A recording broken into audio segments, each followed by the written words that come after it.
আমার চাষি বন্ধুরা সবাইকে আমার চ্যানেলে সুস্বাগতম।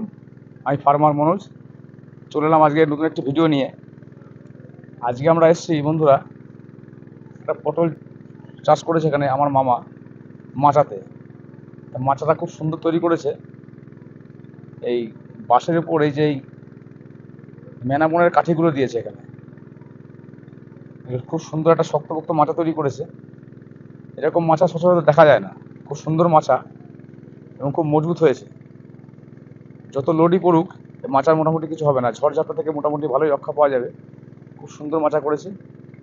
তা বন্ধুরা, আজকের যে আলোচনার যে বিষয়টা, আজকে আলোচনা করব যে পটল গাছে কি কি আপনার ব্যবহার করলে, কি কি প্রক্রিয়া পদ্ধতি অবলম্বন করলে ফলন বেশি পাওয়া যায় এবং গাছের গ্রোথ ভালো থাকে। স্বল্প খরচের মধ্যে কি পরিমাণ সার, ওষুধ থেকে শুরু করে জৈব সার আপনি ব্যবহার করবেন এবং ফলন বেশি পাবেন, সেই নিয়ে আমরা আলোচনা করব। এবং তার সঙ্গে যে সমস্ত পোকা, যেমন সাদামাছি থেকে শুরু করে ধসা এবং বিভিন্ন রোগ জ্বালা যেগুলো আছে আর কি এই পটল চাষের ক্ষেত্রে, সেগুলো নিয়ে বিস্তারিত আলোচনা করব। তা বন্ধুরা, ভিডিওটি না টেনে সম্পূর্ণ দেখবেন। এর মধ্যে অনেক গুরুত্বপূর্ণ বিষয়, অনেক খুঁটিনাটি, অনেক সমস্যা নিয়ে আলোচনা করা হবে। সম্পূর্ণ ভিডিও দেখবেন। আর যারা আমার চ্যানেল নতুন এসেছেন তাদেরকে বলবো চ্যানেলটি সাবস্ক্রাইব করে দেবেন এবং অবশ্যই বেল আইকনটি দিয়ে রাখবেন পরবর্তী ভিডিও নোটিফিকেশন পাওয়ার জন্য। তো বন্ধুরা, চলুন তাহলে আজকের আলোচনা শুরু করি।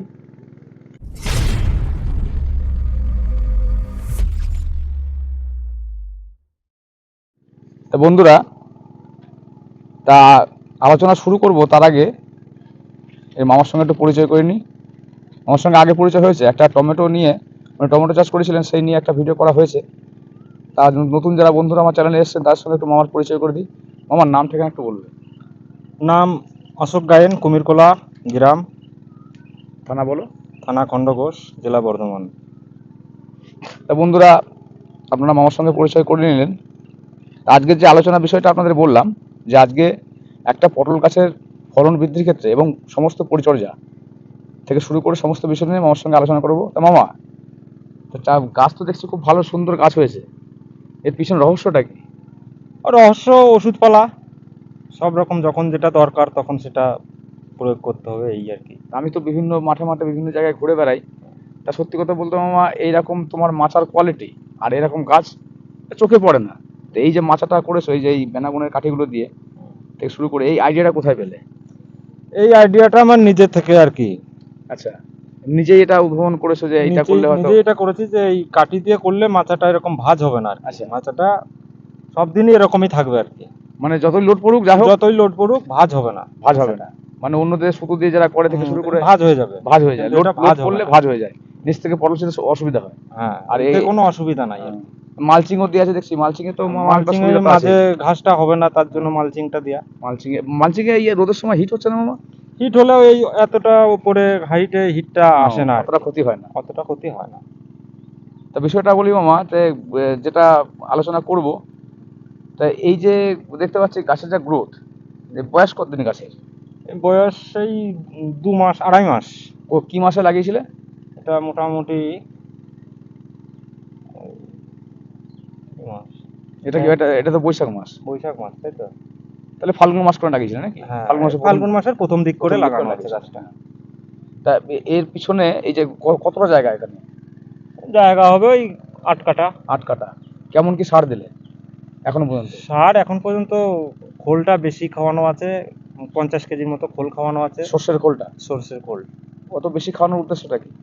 গাছটা সতেজ থাকবে খোলে। পটল তো খোল ছাড়া তো পটল চাষ সেরকম হয় না, পটল ফলনটা সেরকম দেবে না, আর পটলের সাইজটা সেরকম আসবে না আর কি। গোবর সার দাও নাই? গোবর সারটা দেওয়া নাই, গোবর সারের পরিবর্তে খোলটা আমার বেশি জৈব সার খাওয়ানো আছে। আচ্ছা, রাসায়নিক কম দেওয়া আছে? হ্যাঁ, রাসায়নিকটা কম দেওয়া আছে। কতটা পরিমাণ দেওয়া আছে? রাসায়নিকটা এই 8 কাঠায় 10 কেজি করে রাসায়নিক দিই, ইউরিয়া আমি দিই না। আচ্ছা, 2-10-26 খোল, এর উপরই চাষ। মোটামুটি জৈব সারের উপরই চাষ। হ্যাঁ, জৈব সারের উপরই চাষ। তা বন্ধুরা দেখতে পাচ্ছেন, মানে আস্তে আস্তে আমাদের এদিকে যে কৃষকরা আছে, আমি তো মাঠে মাঠে ঘুরি, সমস্ত জায়গায় আমি ঘুরে করে দেখছি, অবজার্ভ করছি যে আমাদের এইদিকে চাষিরা কিন্তু অটোমেটিক প্রায় রাসায়নিক সারের প্রয়োগ প্রায় ছেড়েই দিয়েছে বলতে গেলে। সব জায়গাতে দেখছি এই খোল গোবর সার থেকে শুরু করে এই যে একটা সেদিন করলার জমিতে গেছিলাম আর একটা মামার জমিতে গেছিলাম, তো সেখানে দেখছি ওই জৈব সার দিয়ে চাষ করছে সব। তো এর থেকে এই জৈব সারে কিন্তু আমার যা মনে হয় যে অনেক উপকারী বেশি রাসায়নিক সার থেকে। অবশ্যই। সব থেকে ভালো হচ্ছে মাটির ক্ষতিটা কম হয় নাকি মামা? মাটির মাটির ক্ষতি অনেক কম হয়। আচ্ছা মামা, তো এই এতদিন পর্যন্ত এই যে 2 মাস বয়স হলো এই পর্যন্ত যে তুমি গাছগুলোকে নিয়ে এলে, তা এর খরচটা কেমন মোটামুটি এখনো পর্যন্ত? খরচটা মোটামুটি 10,000 টাকার মতো খরচ আমার হয়ে গেছে। এই 8 কাঠা জমিতে 8 কাঠা জমি। এই মাচা ফাচা নিয়ে সব, সব নিয়ে মাচার লেবার টেবার যা আছে তোমার, সব। বাঁশ থেকে শুরু করে সুতো সব। থেকে শুরু করে গাছ তার একদম ওষুধপত্র। A to Z। আচ্ছা, এই যে পটলে দেখতে পাচ্ছি গাছগুলো খুব সুন্দর হয়েছে। একটা কথা আছে, পটলে যত লতা তত ফল। যত অবশ্যই লতা 100 তত বার, ফল। 100 বার। তাই এই লতা নতুন বেরোনোর কোনো পদ্ধতি, কোনো ওষুধপত্র, কোনো রকম কোনো পরিচর্যা আছে কি যে বেশি বেশি লতা সার বেরোবে? চাপান করলে ওষুধ দিলেই লতা আবার নতুন লতা ছাড়বে। আচ্ছা, মানে যত লতা হবে তত পটল ধরবে। আর এটা কি কাজলি পটল তো? এটা কাজলি। কাজলি পটল। তা মোটামুটি একটু সার চাপান বেশি করে যদি দেওয়া হয়, বিশেষ করে জৈব সার খোল যদি দেওয়া হয়, ভালো হয়। হ্যাঁ, দিলে মোটামুটি এরকম লতা ছাড়বে। আর লতা ছাড়লেই ফলনটা বেশি পাওয়া যাবে। আচ্ছা মামা, এই যে 2 মাস গাছের বয়স তুমি বলছো, তো এই 2 মাস বয়সের মধ্যে তুমি কি কি রোগের সম্মুখীন হয়েছো? এখনো কোনো রোগ জ্বালার সম্মুখীন আমি হই নাই। আচ্ছা, গাছ আমার এই যা বললাম ওতেই গাছ এখন সতেজ, কোনো অসুবিধা নেই। আর ওই কি বলে ওগুলোকে? কিন্তু অসুবিধা করে দিচ্ছে এই তাপমাত্রায়। তাপের জন্য নষ্ট হচ্ছে। হাই তাপ তো গাছগুলোকে একটু হলদে ভাব করে দিচ্ছে আর কি। মানে ঝলসে দেওয়ার মতো করে দিচ্ছে। ঝলসে দেওয়ার মতো করে হ্যাঁ, দিচ্ছে, এর কোনো ওষুধ নাই। হ্যাঁ, এর ওষুধ তো কিছুই নাই। হ্যাঁ, না। ওষুধ জগতে কেউ খুঁজে পাবে না। বিশেষ করে এই বছর আমাদের এই সমস্ত এলাকায় কেন, সমস্ত আমাদের ভারতবর্ষ বলো, বাংলাদেশ বলো, আশেপাশের দেশগুলো সবাই কিন্তু এরকম তাপমাত্রা প্রতিদিনই রেকর্ড ভাঙছে। প্রতিদিনই রেকর্ড ভাঙছে। টিভি সম্প্রচারে দেখছি, আজকে দেখছি 41, কালকে 42, মানে প্রতিদিনই রেকর্ড ভেঙে যাচ্ছে। তা সেই ক্ষেত্রে এইসব ফসল টিকে রাখা একটা সমস্যাই বটে। সমস্যা, বিশাল সমস্যা। হ্যাঁ, জল দিয়ে তো শুধু বাগিয়ে রাখা যাবে না। তুমি জল দিয়ে হয়তো নিচেটা, তলায় জল দিলে উপরে শুকিয়ে যাচ্ছে, হ্যাঁ, কিছু উপর করার শুকিয়ে নাই যাচ্ছে, তো। তোমার রোদের জন্য শুকিয়ে যাচ্ছে আর কি। ওষুধ তো কিছু এর মধ্যে নাই। না। আচ্ছা, কীটনাশক কি কি স্প্রে করছেন এর মধ্যে? কীটনাশক আমি ওই এনস্টার কোম্পানির ওষুধ, এনস্টার? এনস্টার পোকার জন্য দিই, আর ওই সাদা মাছির জন্য ওই এন পাওয়ার প্লাসটা, এটাই আমি ইউজ করি। আচ্ছা আচ্ছা, এন পাওয়ার প্লাস। মানে পটলে তো সাদা মাছিটাই তো মেন। হ্যাঁ হ্যাঁ, সাদা মাছিটা মানে রুখে রাখতে পারলেই আর কোনো অসুবিধা নাই, গাছের আর কোনো সমস্যা হবে না। সমস্যা হয় না। আর তোমার তাছাড়া তো পোকার তেমন কোনো উৎপাত নেই না দেখছি। না না।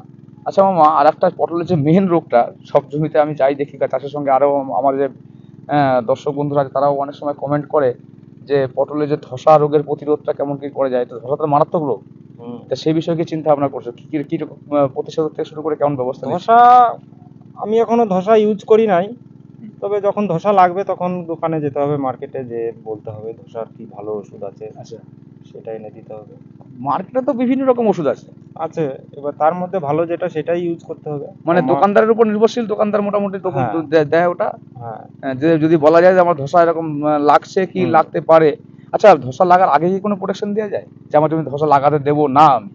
সেই ধসা, জায়গায় তাহলে ওই ধসার গার্ড যে একটা ওষুধ আছে, আচ্ছা, হ্যাঁ, সেই ওষুধটা ইউজ করতে হবে। দোকানে গেলে ওরা দিয়ে দেবে, মানে যে প্রোটেকশনের আমার মতো। ধসাটা যেন না লাগে। আচ্ছা, গার্ড আর কি, আগে থেকে guard। প্রিপারেশন নিয়ে। হ্যাঁ, আগে থেকে সেটা দিয়ে রাখতে হয়। আমি যেরকম এটা আগে থেকে দিয়ে রাখি আর কি।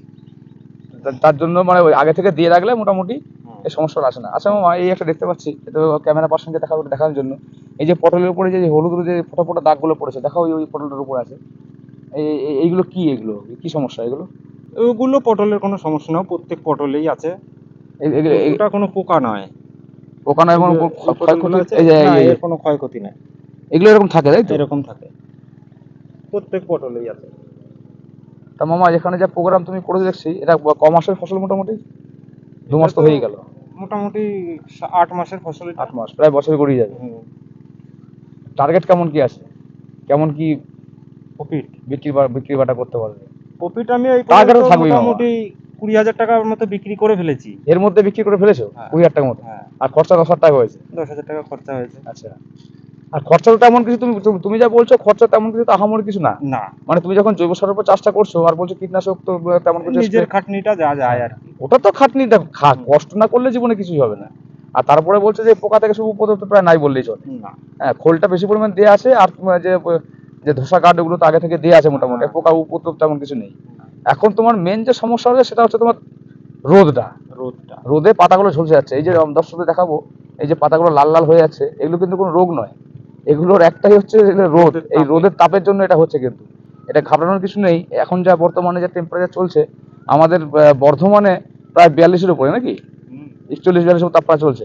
আমরা বিগত বহুদিন ধরে এরকম দেখিনি যে এরকম তাপমাত্রা আসে। আমাদের পাশের জেলা বাঁকুড়াতে কালকে নাকি 44 ডিগ্রি তাপমাত্রা কাউন্টিং করা হয়েছে। তাই শুধু আমাদের ইন্ডিয়াতে নয়, পার্শ্ববর্তী বাংলাদেশ এবং শুরু করে সব জায়গাতে এই সমস্যাটা হচ্ছে আর কি। তা বন্ধুদের একটা কথা বলবো, যে মামার সঙ্গে আলোচনা করে যেটা বুঝলাম, যদি সঠিক পদ্ধতিতে সঠিক নিয়মকানুন মেনে এবং জৈব সারের ভিত্তিতে চাষাবাদ করা যায় তাহলে কিন্তু একটা লাভের সম্ভাবনা আছে। মামা এই যে এই 2 মাসের যে ফসলটা এখানে উনি দাঁড় করিয়েছেন, গাছ তো আপনারা দেখতেই পাচ্ছেন গাছের যা গ্রোথ এবং যা মাচার কোয়ালিটি, তো এর মধ্যে উনি 10,000 টাকা খরচা করে ফেলেছেন এবং সেখানে দাঁড়িয়ে উনি, এখন তো গাছের কিছুই হয়নি, এখনো তো পুরো মাচাই ফাঁকা আছে, সে জায়গায় দাঁড়িয়ে উনি 20,000 টাকার ফসল উনি বিক্রি করে ফেলেছেন। মানে অটোমেটিক উনি লাভে চলছেন আর কি। এখন তো ফসলের কিছুই হয়নি, এখন সবে শুরু, এখনো গোটা গাছ ভর্তি হবে, হ্যাঁ, থেকে শুরু পুরো ঘিরে যাবে। তখন তো এমনি কাজলি বোটা ধরে বেশি নাকি মামা? ওই একটা বোটায় প্রত্যেক গিটে প্রত্যেক গিটে গিটে। তো বন্ধুরা এই যে যে লতাগুলো বেরোচ্ছে, এই যে নতুন নতুন লতাগুলো আসছে, তাই যে আলোচনা করে যেটা বোঝা গেল আর কি, আপনারা বেশি করে জৈব সার ব্যবহার করুন এবং আগে থেকে প্রোটেকশন দিয়ে রাখুন। জমিতে যখন এই চারা ওই লতা যখন লাগানো হবে তার আগে থেকেই আপনারা প্রথমত পটলের মূল লাগানো হয়, পটল তো কোনো বীজ হয় না। লতা, এটা হ্যাঁ। হচ্ছে কাজলি পটলের লতা। এই লতাগুলো কি করে বৃদ্ধি করা যাবে সেগুলো চিন্তা ভাবনা করতে হবে। যত লতা তত পটল, ঠিক আছে? এই জৈব সারের উপরে ভিত্তি করে আপনারা চাষ করুন। আর মালচিং মামা দিয়েছে, মালচিংটা খুবই একটা ভালো টেকনোলজি। এগুলো ইদানিং আমাদের এই বছর খানেক কি বছর দেড়েক হলো আমাদের এলাকাতে এসছে। এতে কি হয় যে এই যে যে লেবার যে কস্টিংটা, মানে বিশেষ করে যে মুনিশ যে ব্যাপারটা আছে আর কি, সেটা তো মামার নামমাত্র। নামমাত্র ভেতরে তো আগে যেমন দেখতাম যে আমাদের আমার কোনো ঘাস হয় না, শুধু এই জলের লাইনগুলোই ঘাস হয়। ওটা তো ঘাসটা ওই কুপিয়ে দিলেই একটা টেনে দিলেই ওটা সমস্যা মিটে যায়। তা বন্ধুরা, মালচিং সম্পর্কে আলোচনা করার বিশেষ কিছু নেই। হ্যাঁ, আপনাদের আগেও অনেক জমিতে আমরা গেছি, লঙ্কা জমিতে গেছি, ঝিঙে ক্ষেত থেকে শুরু করে উচ্ছে ক্ষেতেও গেছি, সেখানে মালচিং নিয়ে আলোচনা করা হয়েছে। তা আপনারা মালচিং দিয়ে চাষ করুন, হ্যাঁ, সঠিক পদ্ধতি চাষ করুন, তাহলে দেখবেন আপনার যে লেবার কস্টিংটা সেটা কম হবে। এবং এই যে মাচা দেখতে পাচ্ছেন, এই মাচা কীভাবে তৈরি করেছে আপনারা চেষ্টা করবেন। ওটা বলছে মামা নিজে নিজেই তৈরি করেছে আর কি, নিজের মাথা থেকে বেরিয়েছে। আচ্ছা মামা, এত এই কাঠি কোত্থেকে জোগাড় করলে, এই যে এই মানা কাঠি? আমার নদীতে হয়, ওখান থেকে কেটে এনে নিজে নিজে জোগাড় করেছে? নিজেই সব। এটা তো ইউনিক হয়ে গেছে মামা একদম পুরো।